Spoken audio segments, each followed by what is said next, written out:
Saya mengenal channel M. Mualif lebih kurang 5 bulan lalu tanpa sengaja. Karena dia komentar pada beberapa video saya. Karena penasaran, saya klik foto profilnya. Rupanya konten channelnya juga edukasi dan tutorial membangun channel YouTube. Dan jumlah subscribernya saat itu juga hampir sama dengan channel ini, yaitu masih 500-an. Saat itu, saya langsung merasa klik. Ada perasaan senasib seperjuangan. Sejak saat itu, saya sering mengamati channelnya dari waktu ke waktu. Dan tanpa saya duga, lebih kurang 2 bulan kemudian jumlah subscribernya sudah tembus 1000 lebih. Dan views harian channelnya juga sudah melesat rata-rata 1000 lebih per hari. Padahal sebelumnya hanya dalam kisaran 100 hingga 200-an seperti channel ini.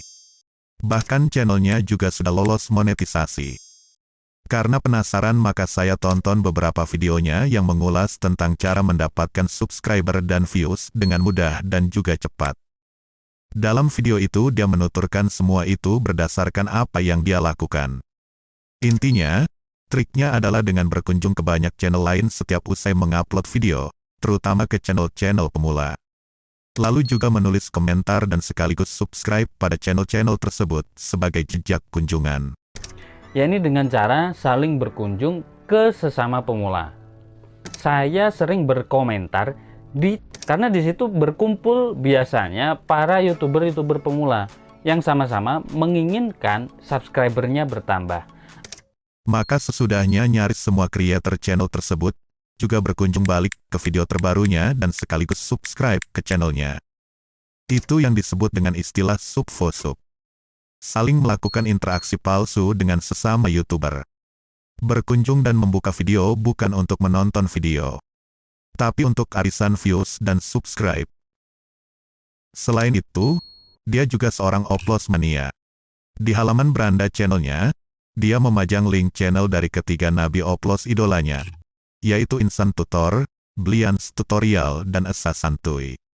Kemudian pada beberapa playlist channelnya, dia juga menyisipkan beberapa video orang lain di antara video-videonya sendiri, di mana itu adalah cara mempraktekkan trik-trik oplos yang diajarkan oleh ketiga nabi oplosnya.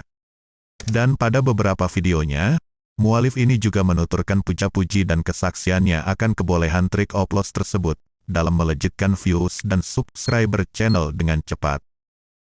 Lalu bagaimana dengan kualitas video-video Mualif? Saat pertama menonton videonya, saya kagum bahkan iri dengan gaya bicaranya.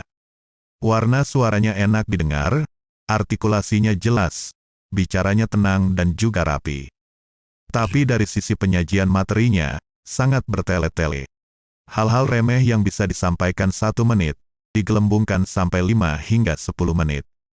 Dan itu umumnya tanpa didukung ilustrasi visual dari awal sampai akhir. Hanya omong tanpa editing yang memudahkan pemahaman untuk penonton. Tapi terlepas soal itu, saat itu saya berpikir betapa tololnya channel ini. Channel sebelah yang dulunya senasib dengan channel ini, dalam sekejap telah melesat kencang.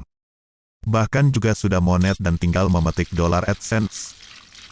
Tapi di luar dugaan saya kemudian, dari hari ke hari rupanya channel Mualif malah terus menurun views hariannya. Padahal rata-rata 2 hari sekali, dia tetap mempublish video baru. Jika dia tidak update, malah views hariannya terjun hingga hanya puluhan views per hari. Artinya video-video lamanya mati. Tidak menyumbang views lagi untuk channelnya. Boleh dikatakan views channelnya baru ada, jika dia mempublish video baru, dan itu pun juga tidak seberapa. Terlihat di sini, views hariannya terus melorot sampai menyentuh titik nol selama seminggu tanpa upload video baru. Bagi saya itu bukti, tak ada gunanya hanya sekedar buru-buru lolos monet. Dengan views harian seperti channel Mualif ini, paling penghasilan AdSense-nya hanya dalam kisaran 20 hingga 50 ribu rupiah per bulan. Sedang minimal akan ditransfer Google, setelah penghasilan mencapai 1.300.000 rupiah. Nah, berapa bulan angka itu akan tembus? Kenapa setelah monet views channelnya malah melorot drastis? Karena channelnya dikarbit dengan trik. Views ditopang dengan trik saling berkunjung dan oplos. Subscriber dikarbit dengan subvosub. Lalu konten video yang dibuat, hanya ikut-ikutan. Hanya sibuk nembak apa yang lagi rame dan heboh.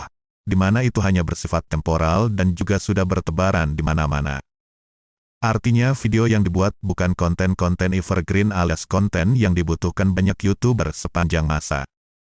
Judul dan thumbnail selangit tapi isi videonya biasa saja. Lalu itu juga disajikan bertele-tele dengan durasi yang gendut. Akibatnya video nyaris tidak mendapat ranking dari sistem. Sedang views yang bisa datang sendiri secara organik, baik dari penelusuran YouTube maupun fitur rekomendasi, syarat utamanya adalah itu.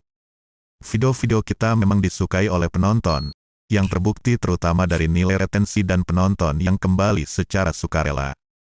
Nah itu tidak akan didapat dengan cara menebar undangan saling kunjung dan saling subscribe.